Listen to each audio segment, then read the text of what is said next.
حضرت شیما تھی نا نبی پاک کی رضائی ہمشیرہ حضرت حلیمہ کی، تو ان کے سارا قبیلہ گرفتار ہو کے آیا تھا. وہ جب آئی ہیں نا نبی پاک کے پاس تو حضرت ابو ہریرہ سے کہنے لگی حضور کو جا کے بس کان میں کہہ دو کہ حلیمہ کی بیٹی آئی. حضرت ابو ہریرہ کہتے ہیں حضور اتنی تیزی سے اٹھے کہ نبی پاک کی چادر بھی منبر پہ رہ گئی. پھر حضور گھر لے گئے، فرمایا فاطمہ اور عائشہ کو بلاؤ، میری بہن آئی ہے. میرے محبوب کریم نے فرمایا تو اگر کہے گی نا تو میں تیرے لیے مدینے میں مکان بنا دوں گا، تو یہیں رہ جا. کہنے لگی نہیں محبوبہ واپس جانا. تو حضور سے کہنے لگی میرا سارا قبیلہ گرفتار ہے، اسے چھوڑ دیں.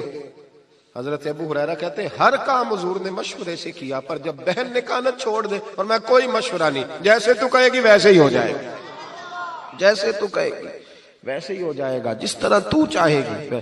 کون اشک شوئی کرے گا، کون بات سنے گا، کون دکھ کسی کے. پگلی بی بی، پاگل عورت. دیکھے کبھی پاگلوں کو کوئی وقت دیتا؟ وہ پاگلوں کے پاس بیٹھا، میں بڑا مصروف آدمی ہوں، مجھے تو سیاںا بندہ ملنے آئے تو میں کہتا مختصر بات کرنا. ایک پگلی بی بی آئی، پاگل. حضرت انس کہتے ہیں آ کے کھڑی، کہنے یا رسول اللہ مجھے کام ہے.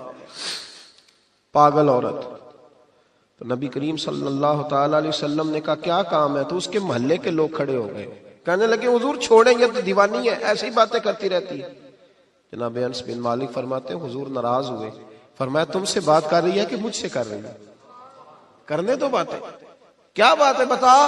کہنے لگی حضور یہاں نہیں کرنی، میرے ساتھ آئے.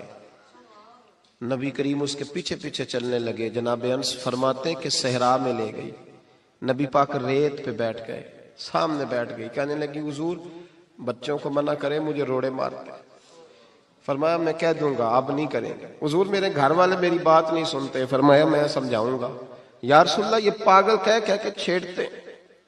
حضور نے فرمایا کوئی نہیں کہے گا، میں منع کر دوں گا. حضرت انس کہتے ہیں دیر تک حضور کو ریت پہ حضور بیٹھے.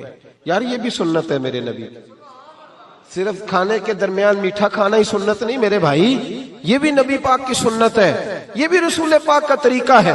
نبی کریم نے دیر تک وقت دیا، دیر تک. کبھی ہستی کبھی رو دیتی. حضرت انس کہتے ہیں میں نے یہ انداز بھی دیکھا، جب وہ ہستی تو حضور بھی ہستے. کبھی کو پاگل کے غم سن کے بھی رویا. لیکن ایسا کوئی محبوب کہیں ہوگا نہ کہیں ہے، بیٹھا ہے چٹائی پہ مگر عرش نشیں ہے.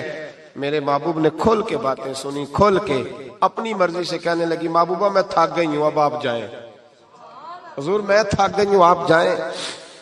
نبی کریم اٹھے اور اٹھ کے فرمایا کسی کا خیال نہ کرنا، جب تیرا دل کرے دوبارہ آ جا. یار یہ حسن ہے، یہ وقار ہے کہ تو اشک شوئی کس طرح. میں نا ابھی انتظار کر رہا ہوں، میں ابھی انتظار کر رہا ہوں کہ ایم این اے آئے گا تو اس غریب کی مدد کرے گا. میں ابھی انتظار کر رہا ہوں کہ ایم پی آئے گا تو اس کی مدد کرے گا. میں ابھی انتظار کر رہا ہوں کہ بہت بڑا سیٹھ آئے گا تو مدد کرے گا. جب محلے کا اور گاؤں کا چودھری کسی غریب پہ ظلم کر رہا ہوتا ہے تو میں اپنے بچے کو کہہ رہا ہوتا تو نہ اس لڑائی میں جانا، ہمیں کیا لگے. تو کون پھر اس کا ہاتھ؟ ظلم پھر ختم کیسے ہوگا؟ پھر کیا طریقہ ہے ظلم ختم کرنے کا؟ جب کوئی ظالم کو ظالم کہنے کوئی تیار نہ ہو. وہ زمانہ جب نبی کریم صلی اللہ تعالی وسلم مکہ شریف میں اعلان نبوت فرمایا تھا تو سارا مکہ مخالف ہو گیا، سارا مکہ. ایک وقت عروج کا ہوتا ہے، ایک وقت ایسا ہوتا ہے جب غربت ہوتی ہے، ابتدا ہوتی ہے. اسلام پر غربت کا زمانہ. قبیلہ بنو آراش کا ایک شخص مکے آیا. وہ کہتا ہے میں چھوٹا سا تاجر تھا. میری باتوں کی سمجھ تو آ رہی ہے نا آپ حضرات؟ جو نہیں بول رہے انہیں بھی آ رہی ہے. اللہ تعالیٰ آپ کو جزا دے. بس ایک دو بات اور عرض کرنی ہے آپ حضرات. حضرت طارق بن عبداللہ رضی اللہ تعالیٰ عنہ اس کے راوی ہیں، فرماتے ہیں وہ بنو آراش کا رہنے والا شخص آیا. وہ کہتا ہے میں چھوٹا سا تاجر تھا، بیوپاری تھا. میں گاؤں سے جانور اونٹ گھوڑے خریدا کرتا، مکے میں لا کے بیچتا، مدینے میں لے جا کے بیچتا، طائف میں.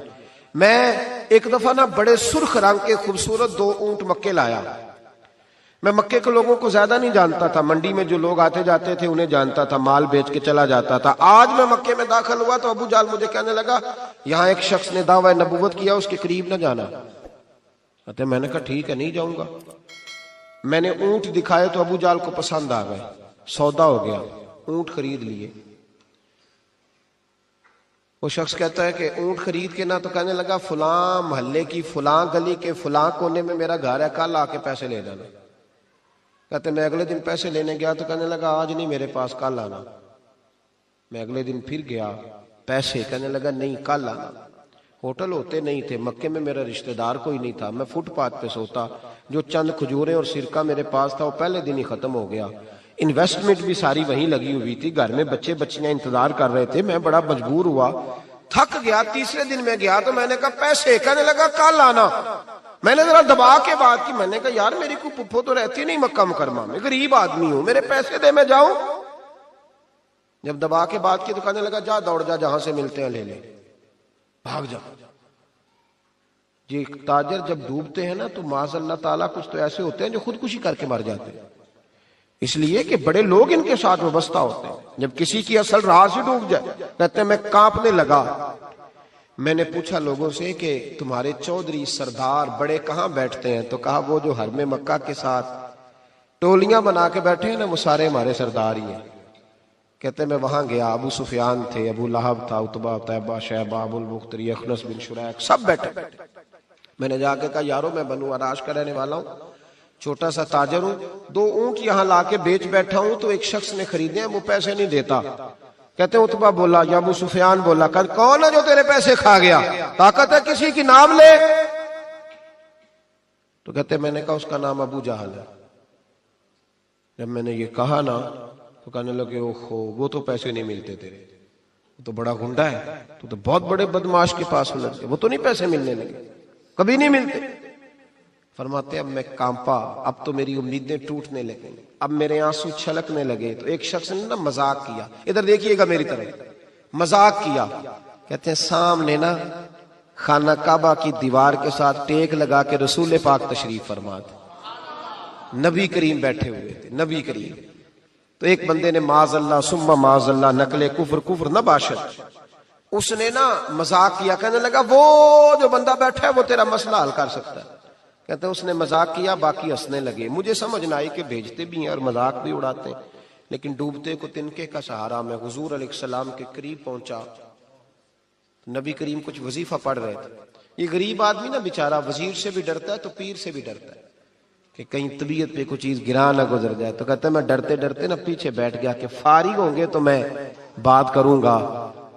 فرماتے میں ابھی پیچھے بیٹھا ہی تھا، پورا بیٹھا بھی نہیں تھا کہ میرے رسول پاک نے میری طرف توجہ فرمائی، رخ میری طرف پھیرا، 2 جملے نبی پاک نے کہے تو مجھے یوں لگا جیسے پردیس میں مجھے ماں مل گئی ہو۔ 2 جملے، پہلا فقرہ حضور نے فرمایا پردیسی لگتے ہو، اور دوسرا فقرہ فرمایا پریشان لگتے ہو۔ فرماتے ہیں بات چھم چھم میرے آنسو گرے، چھم چھم۔ اور بھائی کوئی اپنا ملے تو رونے کا مزہ آتا ہے نا، کوئی دکھ پوچھے تو پھر بندہ آنسو گرائے نا، ہر ایک کو تو دکھ سنائے بھی نہیں جاتے۔ وہ شاعر اردو کا ہے، آپ کی سمجھ میں آ گیا تو بڑا اچھا ہے۔ اس نے کہا تھا کہ ہجوم غم میں بھی توہین ضبط غم نہ ہوئی، ہم اس احتیاط سے روئے کہ آنکھ نم نہ ہوئی۔ ہجوم غم میں بھی توہین ضبط غم نہ ہوئی، ہم اس احتیاط سے روئے کہ آنکھ نم نہ ہوئی۔ ہم روئے بھی ہیں پر ہم نے کوشش کی ہے کہ کوئی ہمارے آنسو نہ دیکھے، چھپ چھپا کے روئے۔ فرمانے لگے نبی رحمت صلی اللہ علیہ وسلم نے فرمایا پردیسی اور پریشان لگتے ہو۔ کہتے میں جب رویا نا تو کریم رسول نے کام بھی نہیں پوچھا، یہ بھی نہیں پوچھا مسئلہ کیا، مجھے تبکی دی۔ فرمایا چپ کر، روتا کیوں ہے؟ جیسے تو کہے گا ویسے ہی ہو جائے گا۔